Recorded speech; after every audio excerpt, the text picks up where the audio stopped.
Hello दोस्तों, मेरा नाम है हेमंत त्रिपाठी और महिला सुपरवाइजर की इस नई सीरीज़ में आपका स्वागत है। और हम लोग चल रहे थे बीमारियों की सीरीज़ में, जिसमें हमने इससे पहले वायरस से होने वाली बीमारियां या विषाणु से होने वाली बीमारियों को हमने कवर कर लिया है। और आज जो क्लास है वो हमारी है जीवाणु से संबंधित या बैक्टीरिया से होने वाली बीमारियों से संबंधित। बीमारियों से संबंधित टॉपिक महिला सुपरवाइजर के लिए बहुत ज़्यादा इंपॉर्टेंट हो जाता है और यहाँ से एक या दो प्रश्न बनने की पूरी संभावना होती है। तो अपने टॉपिक को शुरू करने से पहले हम पिछले प्रीवियस ईयर के कुछ क्वेश्चन देखेंगे जो महिला सुपरवाइजर क्लास में आए हुए हैं। तो चलिए प्रश्न देखते हैं। Bacteria of whooping cough is काली खांसी रोग का जीवाणु है। ऑप्शन है बॉर्डेटेला परटुसिस, दूसरा है वेरिसेला, तीसरा है विब्रियो कॉलेरी और चौथा है क्लॉस्ट्रीडियम टिटेनी। तो इसका आंसर क्या है? बॉर्डेटेला परटुसिस। और काली खांसी को एक अन्य नाम से क्या जाना जाता है? इसे परटुसिस भी बोलते हैं, परटुसिस, या इसी को इंग्लिश में बोलते हैं हुपिंग कफ, है ना। तो ये प्रीवियस ईयर क्वेश्चन है। एक अन्य क्वेश्चन की ओर अपन बढ़ते हैं। दूसरा क्वेश्चन है आपका कि निम्न में से किस रोग को बंद जबड़ा भी कहते हैं? Which of the following disease is called lock jaw? तो डिफ्थीरिया है ऑप्शन में, काली खांसी है, पोलियो है और टिटनेस है। और इसका सही आंसर क्या है? टिटनेस। तो यहाँ से हमको ये पता चल रहा है कि विभिन्न बीमारियाँ जो हैं उनके जो उपनाम हैं, उनके जो अन्य नाम हैं, वहाँ से एक या दो प्रश्न बन जाते हैं। और पिछले प्रीवियस ईयर पेपर में भी ऐसा हुआ है। तो हम जब बीमारियों को कवर करेंगे तो उसको पूरे उसके सारे डायमेंशन को कवर करेंगे। तो चलिए बढ़ते हैं अपनी क्लास की ओर, है ना। तो सबसे पहले हम देखते हैं जो हमारे जीवाणु से होने वाले रोग हैं, जो बैक्टीरिया से होने वाले रोग हैं, उसमें पहला है नाम है टीबी का। जो बैक्टीरिया से होने वाले रोग हैं उनका नाम याद करने के लिए हम एक ट्रिक देखते हैं। ट्रिक का है पंडित जी का नया टीका है। पंडित जी का नया टीका है, ये हमारा बैक्टीरिया से होने वाले रोगों के नाम है। तो पा से क्या हो जाएगा? प्लेग। डी से क्या हो जाएगा? Diphtheria, diphtheria. ता से, इस का से हो जाएगा काली खांसी, काली खांसी। नया मतलब न्यू, न्यू से हो जाएगा निमोनिया, निमोनिया। टीका में टी का मतलब हो जाएगा टिटनेस, टिटनेस। और है से हो जाएगा हैजा। तो ये है हमारी कैसे जीवाणु से होने वाली बीमारियां। तो एक एक करके हम सारी बीमारियों को समझेंगे और देखेंगे कि इसमें क्या क्या मेन प्रश्न यहाँ से क्या क्या बनेंगे। तो पहला है हमारा टीबी, और इसके अन्य नाम में क्या है? टीबी को ही हम बोलते हैं तपेदिक, इसी को बोलते हैं क्षय, और इसी का एक अन्य नाम है यक्षमा। तो टीबी के तीन नाम है, तपेदिक, क्षय और यक्षमा। अब ये जीवाणु से होता है, तो जीवाणु का नाम क्या है? जीवाणु का नाम है माइक्रोबैक्टीरियम ट्यूबरक्लोसिस, माइक्रोबैक्टीरियम ट्यूबरक्लोसिस। अगर ये रोग किसी को हो जाता है तो उसका कौन सा अंग प्रभावित होता है? पुरुषों में फेफड़ा प्रभावित होता है और महिलाओं में फेफड़े के साथ साथ गर्भाशय जो है वो भी प्रभावित होता है। इसके लक्षण क्या है? हम कैसे जानेंगे कि किसी व्यक्ति को टीबी हो गया है? उसको लगातार खांसी आती है, बलगम में खून आता है और सीने में भी दर्द होता है। आपके आसपास आप कोई ना कोई आपकी नज़र में होगा जिसको टीबी होगा, तो आप देखते होंगे वो सारा दिन सारी रात वो खांसता रहता है और उसके लिए एक अलग से कमरा दे दिया जाता है, क्योंकि ये संक्रमित बीमारी है, एक व्यक्ति से दूसरे व्यक्ति में पहुंच जाएगी, तो उसकी अलग थाली होती है ना, अलग उसकी व्यवस्था करना पड़ता है। अब इसका उपचार क्या होता है? तो अगर कि कोई व्यक्ति टीबी से पीड़ित है तो उसको एक टीका लगाया जाता था, बीसीजी, जो बचपन में लगता है। इसका बीसीजी का फुल फॉर्म पूछ लेता है पेपर में। फुल फॉर्म क्या है? Bacillus Calmette Guerin. अच्छा, ये बैसिलस कॉलमेट ग्यूरिन है, तो इसके नाम में ही इसके खोजकर्ता का नाम छिपा हुआ है। तो बीसीजी में आपको ये कॉलमेट ग्यूरिन जो वर्ड है, ये दो इसके खोजकर्ता है। तो खोजकर्ता का नाम क्या है? अल्बर्ट कॉलमेट, और दूसरे हैं ग्यूरिन। तो प्रश्न बनेगा कि बीसीजी के टीके की खोज किसने की है? तो बीसीजी के टीके की खोज अल्बर्ट कॉलमेट और ग्यूरिन ने की है, और इसी से इसका फुल फॉर्म भी निकल के आता है, बैसिलस कॉलमेट ग्यूरिन। हम जब टीबी का उपचार करते हैं तो एक डॉट्स मेथड का उपयोग करते हैं। डॉट्स मेथड में डॉट्स का फुल फॉर्म क्या है, ये भी प्रश्न बन सकता है। तो डॉट्स में डी का मतलब होता है डायरेक्टली, ओ का मतलब होता है ऑब्जर्व्ड, और टी का मतलब होता है ट्रीटमेंट, और एस का मतलब होता है शॉर्ट कोर्स। अब directly observed treatment short course, इसका मतलब होता है कि जो हमारे डॉक्टर होंगे, जो हमारे चिकित्सक होंगे, उनके डायरेक्ट प्रत्यक्ष देख रेख में इसका चिकित्सीय प्रबंध किया जाता है, और इस प्रणाली को बोला जाता है डॉट्स मेथड, है ना। तो टीबी के लिए डॉट्स मेथड का उपयोग किया जाता है। बीसीजी का वैक्सीन लगाया जाता है। इसके अन्य नाम कौन से? तपेदिक, क्षय, यक्षमा इसके अन्य नाम हैं। फेफड़े और महिलाओं में गर्भाशय भी प्रभावित होता है। और लक्षण क्या हो जाएंगे? लगातार खांसी, बलगम, खून और सीना दर्द देना। तो ये हमारे लक्षण हो जाएंगे। आगे बढ़ते हैं तो देखते हैं कि टीबी के नियंत्रण में सरकार द्वारा प्रयास भी किए गए हैं। वो कौन कौन से हैं, पेपर में यहाँ से प्रश्न बन सकते हैं। एक है राष्ट्रीय क्षय रोग नियंत्रण कार्यक्रम, इसी को बोलते हैं RNTCP। RN का TCP का फुल फॉर्म क्या है, रिवाइज्ड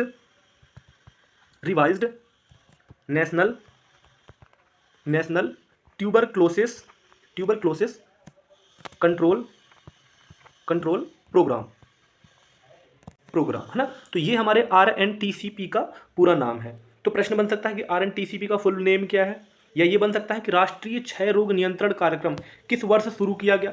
तो इसकी शुरुआत हुई है 1962 में।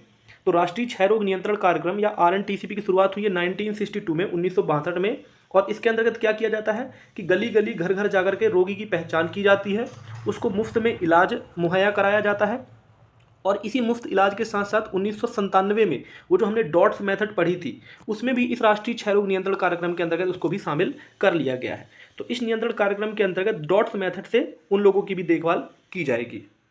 अन्य सरकारी प्रयासों में अगर जाएं तो राष्ट्रीय टीबी उन्मूलन कार्यक्रम NTEP, नेशनल ट्यूबरक्लोसिस इलेमिनेशन प्रोग्राम। इलेमिनेशन मतलब होता है उन्मूलन, तो नेशनल ट्यूबरक्लोसिस इलेमिनेशन प्रोग्राम, इसकी शुरुआत कब हुई, 2020 में। RNTCP मतलब ये RNTCP की जगह NTEP ने ले लिया, है ना। और इसके अंतर्गत लक्ष्य क्या रखा गया कि 2025 तक हमको भारत से टीबी का उन्मूलन करना है।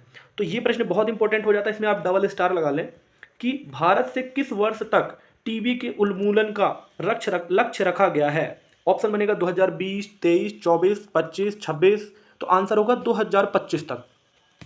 टीबी का उन्मूलन 2025 तक हमको करना है। हमारे देश से टीबी को खात्मा कब तक करना है, 2025 तक, और अभी 2025 ही चल रहा है। इसका मतलब इसी वर्ष हमको टीबी का उन्मूलन करने का लक्ष्य रखा गया था।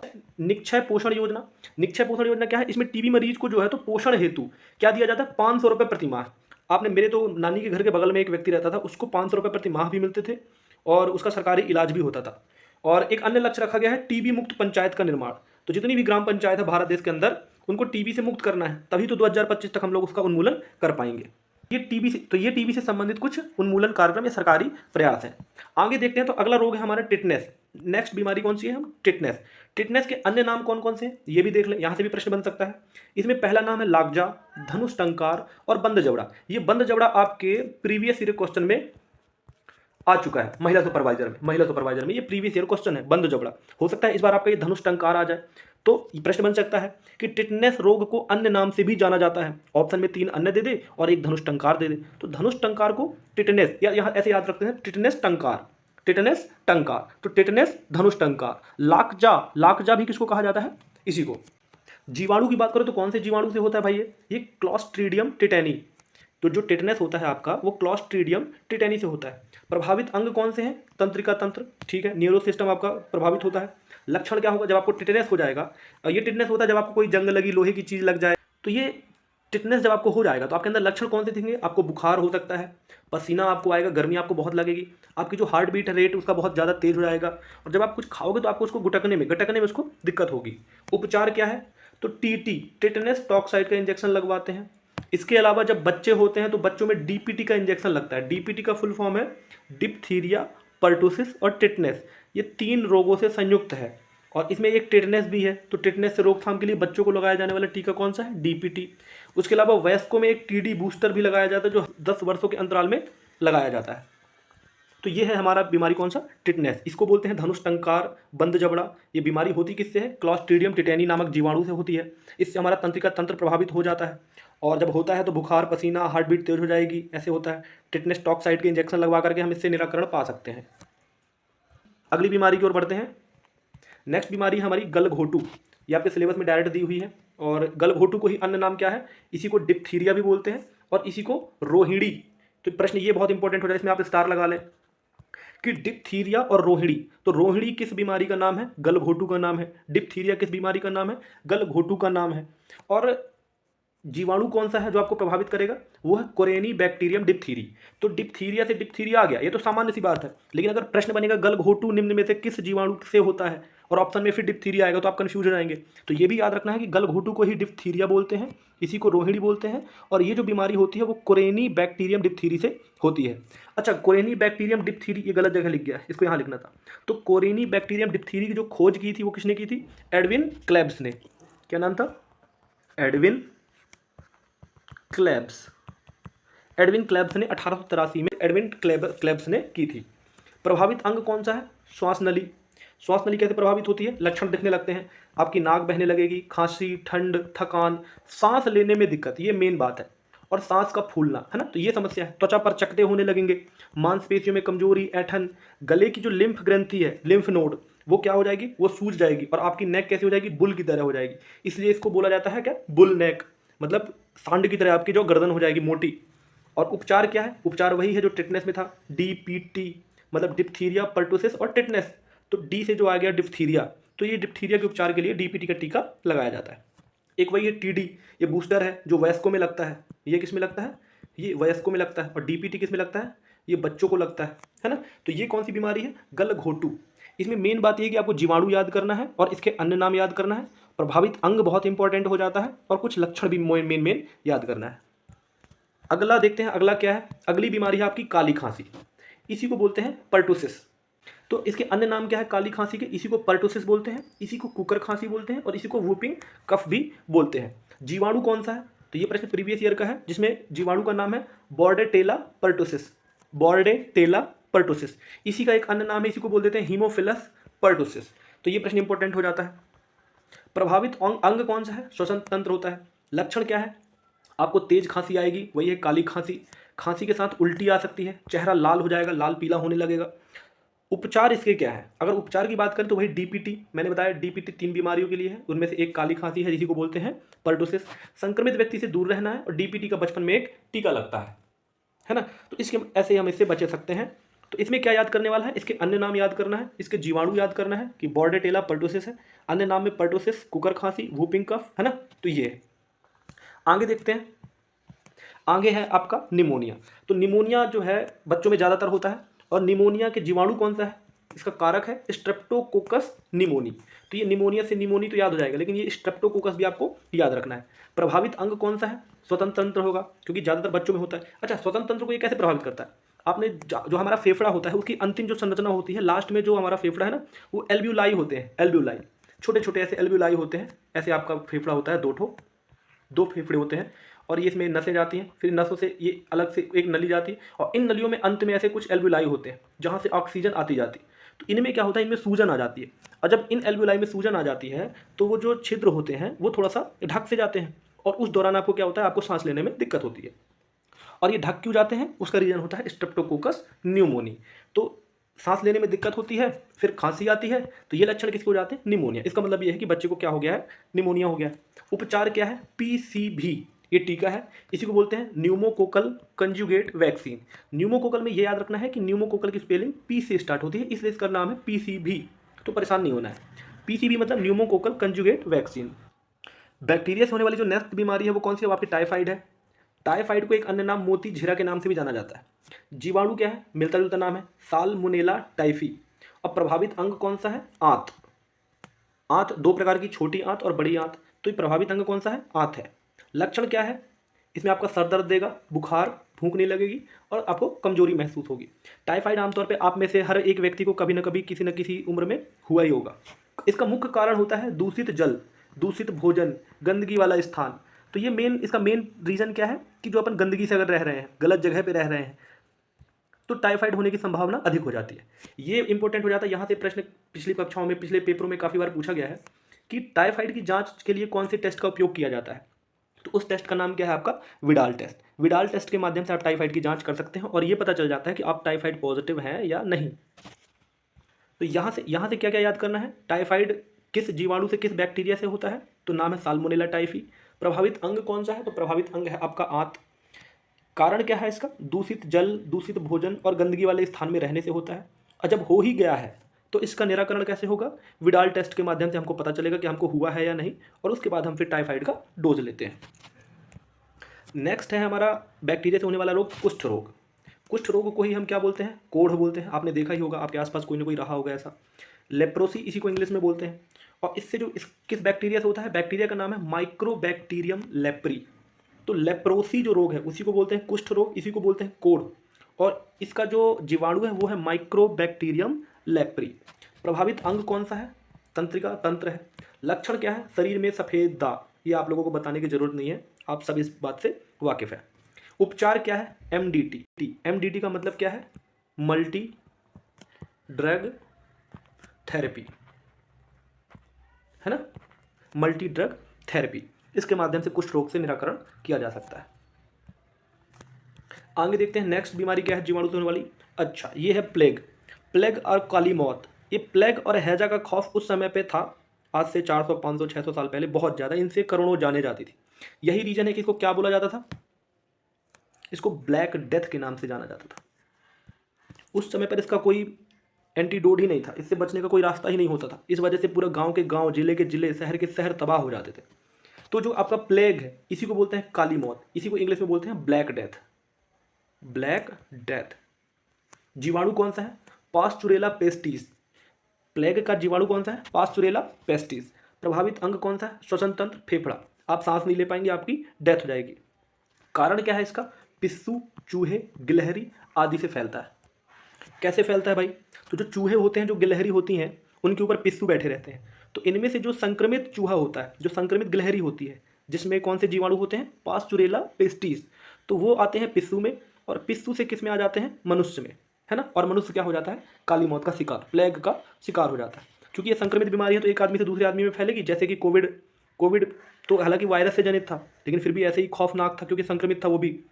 लक्षण क्या थे इसके, प्लेग के, थकान लगेगी, कमजोरी, बुखार, शरीर पर गांठें, ये मेन, शरीर पर गांठें बनेंगे। और मेन बात इसकी है कि इसी को ब्लैक डेथ भी कहा जाता है। ये इसकी शुरुआत यूरोप में लगभग 1300-1400 साल में हुई, 1300-1400 ईस्वी में हुआ था, जब यूरोप में करोड़ों लोगों की जान गई थी।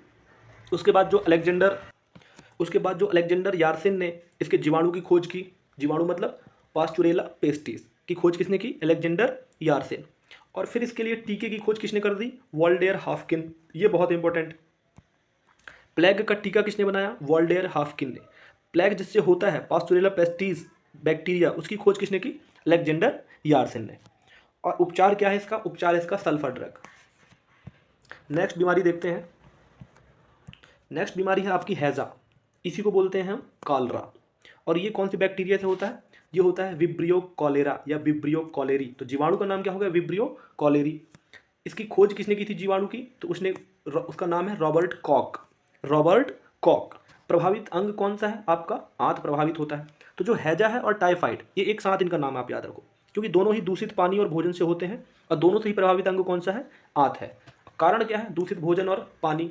लक्षण क्या होते हैं, तो लक्षण में पहला नाम आता है पतला दस्त, इसी को बोलते हैं डायरिया। थकान आएगी, स्वाभाविक सी बात है, जब आप दस्त जाएंगे तो आपको थकान भी आएगी। जी भी मचलाएगा, आपका बीपी भी लो हो जाएगा। अब शरीर में पानी की कमी हो जाएगी तो इसी को बोलते हैं निर्जलीकरण या डिहाइड्रेशन, तो आप डिहाइड्रेट भी हो जाएंगे।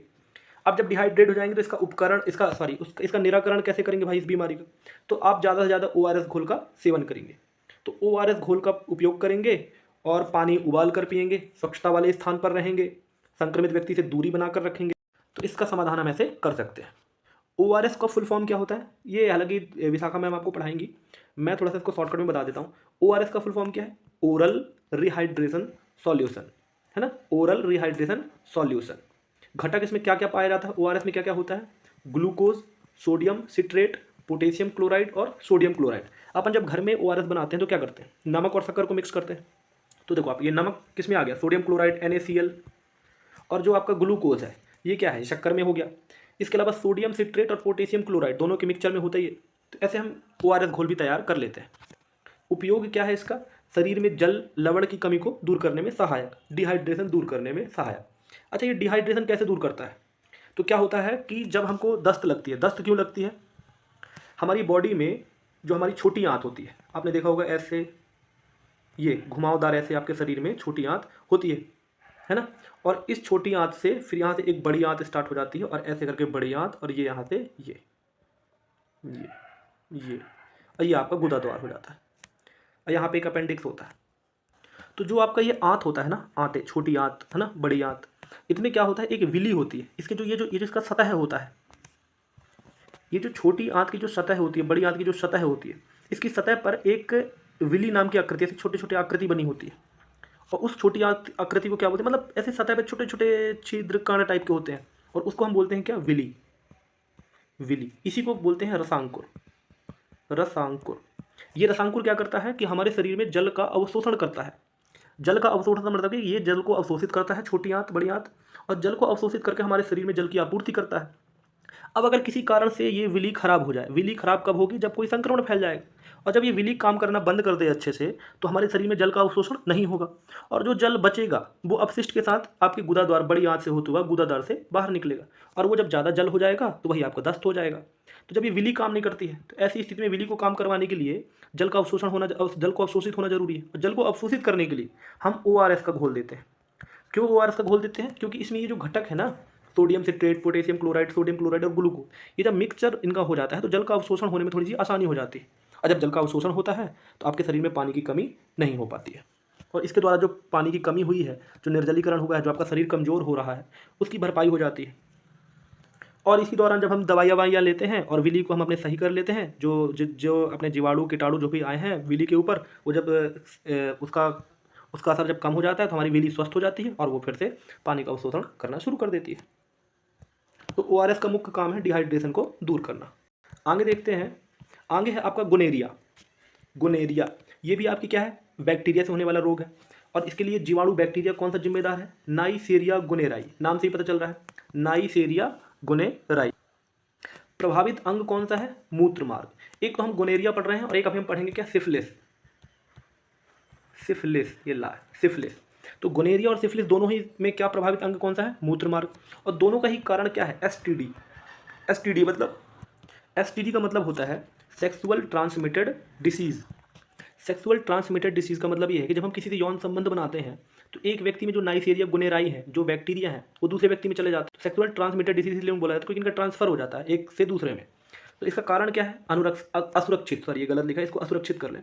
असुरक्षित यौन संबंध संक्रमित माँ से बच्चों में भी आ सकते हैं। अगर कोई माँ का संक्रमण रहा होगा तो बच्चे को भी समस्या हो सकती है।